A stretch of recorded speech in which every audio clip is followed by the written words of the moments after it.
David Miller sat alone in his empty apartment, staring at the divorce papers that had arrived 3 months ago. At 42, he felt like his world had completely fallen apart. His ex-wife Sarah had taken everything: their house, their savings, and worst of all, she had poisoned their 16-year-old son Jake against him. Before watching full story, comment below from where you watching. Also like and subscribe for more stories. You're a failure, David. Sarah's cruel words still echoed in his mind. No wonder Jake doesn't want to see you anymore. What kind of father loses his family? David worked 2 jobs just to pay child support and rent for his small apartment. Every weekend he would wait by his phone, hoping Jake would call. But the call never came. His own family had turned their backs on him, believing Sarah's lies about him being irresponsible and neglectful. The loneliness was crushing. David had lost his faith in love, in family, in everything good in the world. He came home each night to silence, ate frozen dinners alone, and went to bed wondering if this was all life had left for him. His small apartment felt like a prison. The walls were bare because Sarah had taken all their photos and decorations. The furniture was second-hand pieces he had bought from thrift stores. Sometimes he would sit on his old couch and remember better times when his home was filled with laughter and love. One rainy evening in November, David was walking home from his night shift at the factory when he heard crying coming from the park. Through the darkness and heavy rain, he saw a young woman sitting alone on a bench, soaking wet and shivering. She appeared to be in some kind of distress. "Are you okay?" David asked gently, approaching carefully. He didn't want to frighten her, but he couldn't just walk past someone who was clearly in trouble. The woman looked up. She appeared to be very young, maybe 19, with kind brown eyes filled with tears. David noticed she was in a wheelchair, and her clothes were completely soaked through from the rain. "I'm sorry," she said softly, her voice barely audible over the rain. "I didn't mean to bother anyone. My name is Emma." "I'm David." "You're not bothering anyone at all. But you're going to get sick sitting out here in the rain like this. Do you have somewhere to go?" Emma shook her head, fresh tears mixing with the raindrops on her cheeks. "My foster family kicked me out today. They said I was too much trouble because of my condition."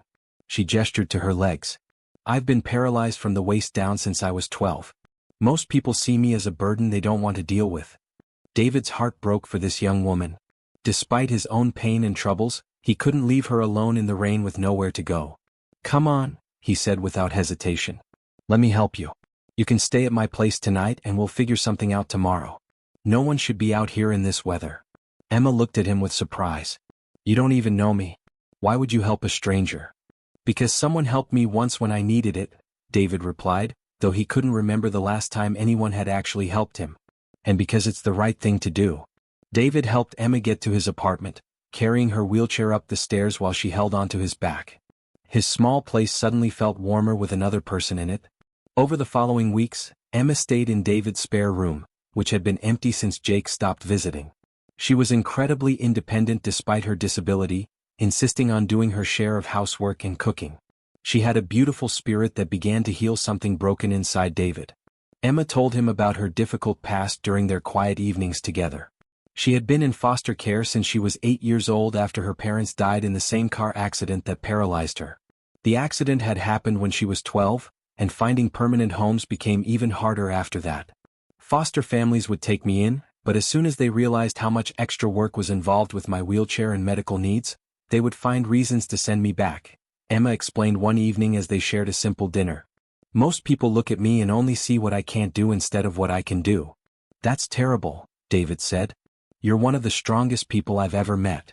Emma smiled, and David realized it was the first genuine smile he had seen in his apartment since moving in. "You're the first person who has ever said that to me. Most people see the wheelchair first and me second." David found himself looking forward to coming home each day for the first time in months. Emma's bright smile and positive attitude began to chase away the darkness that had consumed him since his divorce. She had a way of finding joy in small things: a good meal, a funny movie, or just a pleasant conversation. Emma encouraged him to keep trying to reach out to his son Jake, even when David felt hopeless about their relationship. "Don't give up on him," Emma said. "I know what it's like to feel abandoned and unwanted. Sometimes the people we love need time to see through the lies they've been told. Your son will come around when he's ready." As months passed, David and Emma's friendship naturally deepened into something more profound. Emma brought laughter back into David's life in ways he hadn't experienced in years. She showed him that happiness was still possible, even after losing everything he thought mattered. "I know people will judge us," David said one evening as they sat together on the couch watching television. The age difference, your situation, my failed marriage? People love to talk. Do you care about me? Emma asked simply, looking directly into his eyes. More than I've ever cared about anyone, David replied honestly. The words surprised him with their truth. Then that's all that matters, Emma smiled. Real love doesn't follow society's rules or expectations. It just is. They decided to get married in a small ceremony at the courthouse 6 months after they met. It wasn't fancy, but it was filled with genuine love and commitment. David's ex-wife Sarah found out about the marriage and was furious, but David had found something worth protecting. Emma had shown him that real love meant accepting someone completely, supporting them through difficulties, and building each other up every single day. Sarah began spreading rumors around town about David and Emma's relationship. She called David's employers with lies about his character and even contacted social services with false reports about Emma being taken advantage of. The stress was enormous and unfair. David lost one of his jobs due to the gossip and rumors. Some neighbors looked at them with suspicion and whispered behind their backs. But Emma remained incredibly strong through all the challenges. I've been fighting ignorance and prejudice my whole life, she told David during one particularly difficult week. I'm not going to stop now. We're going to show everyone what real love looks like through our actions, not our words. Emma started volunteering at the local community center, helping other disabled individuals navigate daily challenges and find resources. Her positive attitude, genuine care for others, and practical wisdom quickly made her beloved in the community. People began to see the real Emma, not the victim that some had imagined, but a strong, independent, intelligent woman who happened to use a wheelchair. She organized support groups for people with disabilities, helped elderly residents with grocery shopping, and even started teaching basic computer skills to anyone who wanted to learn. Her reputation for kindness and helpfulness spread throughout the community. Meanwhile, David reached out to Jake through Jake's best friend, Marcus, who had always liked David. Your dad never stopped loving you or trying to reach you, Marcus told Jake after having several conversations with David. He sends letters and calls all the time. He talks about you constantly and misses you every single day. Marcus showed Jake some of the letters David had written that Sarah had never delivered. Slowly, Marcus helped Jake see that his father wasn't the neglectful person Sarah had portrayed him as. Jake finally agreed to meet with David at a neutral location, the local diner where they used to have breakfast together before the divorce. Dad, Jake said, tears in his eyes as soon as he saw David, I'm so sorry. Mom told me you abandoned us and didn't care anymore, but Marcus showed me the truth. You never stopped trying to reach me, did you? Never, David said, embracing his son for the first time in over a year. Not for a single day. I love you more than anything in this world. Father and son spent hours talking, with Jake learning the real story of the divorce and David learning how much Sarah had manipulated the situation. Jake began visiting regularly, and he quickly grew to love and respect Emma. She makes you happy, Dad, Jake observed after spending a weekend with them. I can see it in your eyes and hear it in your voice. You're like the father I remember from when I was little, patient and kind and full of life. Emma helped Jake process his complicated feelings about his parents' divorce and his mother's behavior. Her experience with difficult family situations and her natural wisdom made her uniquely qualified to guide him through his emotional struggles. Your mother isn't evil, Emma explained to Jake one afternoon.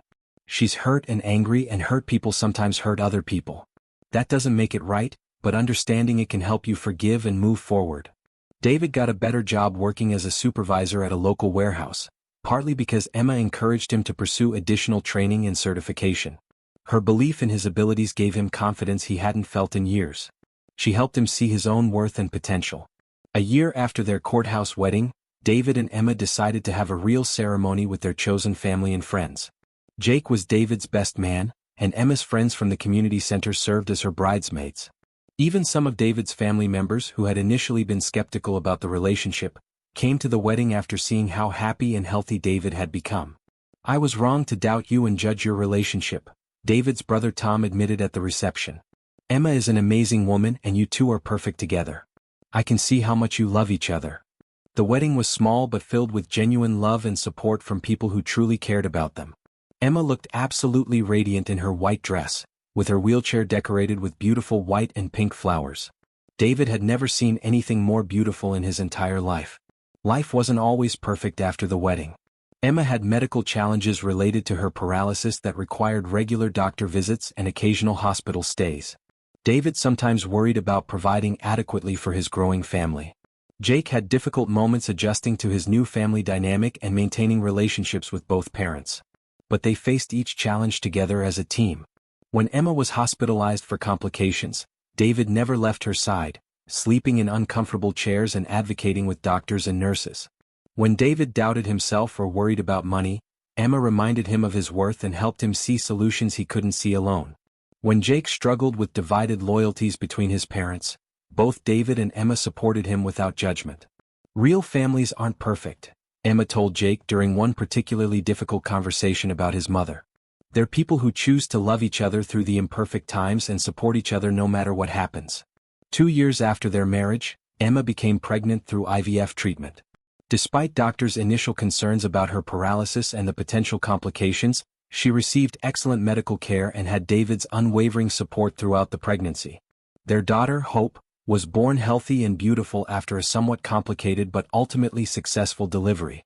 Jake was absolutely thrilled to have a baby sister and was incredibly gentle and protective with her. "She's perfect," Jake said, holding Hope for the first time with tears of joy in his eyes. "She's going to have the best parents in the world, and I'm going to be the best big brother anyone could ask for." When social services came to check on their family situation due to an anonymous complaint, they found a stable, loving home with Emma as a devoted and capable mother despite her disability. The social worker was genuinely impressed by the family's strength, unity, and the obvious love between all family members. Years passed peacefully and happily. Hope grew into a bright, compassionate child who adored both her parents and never saw her mother's wheelchair as anything unusual or limiting. Jake graduated high school with excellent grades and chose to attend a college close to home so he could help with Hope and maintain his close relationship with David and Emma. David's relationship with his extended family was gradually restored as they witnessed his obvious happiness and the stability of his new family. His parents, who had initially believed Sarah's lies, came to love Emma and appreciate the positive changes she had brought to David's life. Emma's former foster siblings reached out after hearing about her success and happiness through mutual connections. She became an informal mentor to other young people aging out of the foster system, helping them find housing, jobs, and emotional support. David and Emma became quiet advocates for disabled individuals and blended families in their community. They didn't seek publicity or attention, but their example spoke volumes about overcoming prejudice and finding love in unexpected places. People would often point to them as proof that love comes in many forms and that families are built on love and commitment rather than traditional expectations. Jake decided to become a social worker after graduating college, directly inspired by Emma's example of helping others despite personal challenges and difficult circumstances. Hope grew up understanding that families come in all forms and that love is about choice and commitment, not just blood relationships or social conventions. "Dad," Jake said at David's 50th birthday party, "you taught me that it's never too late to find happiness and that good people deserve second chances. Emma taught me that strength comes from the inside and that helping others is the best way to heal your own wounds. Together, you both showed me what real love looks like." Even Sarah, after years of bitterness and anger, eventually found some measure of peace through therapy and self-reflection. She began to understand how her own pain had caused her to hurt others, and she slowly worked to rebuild her relationship with Jake. While things were never perfect between the former spouses, they learned to coexist respectfully for Jake's sake and Hope's benefit.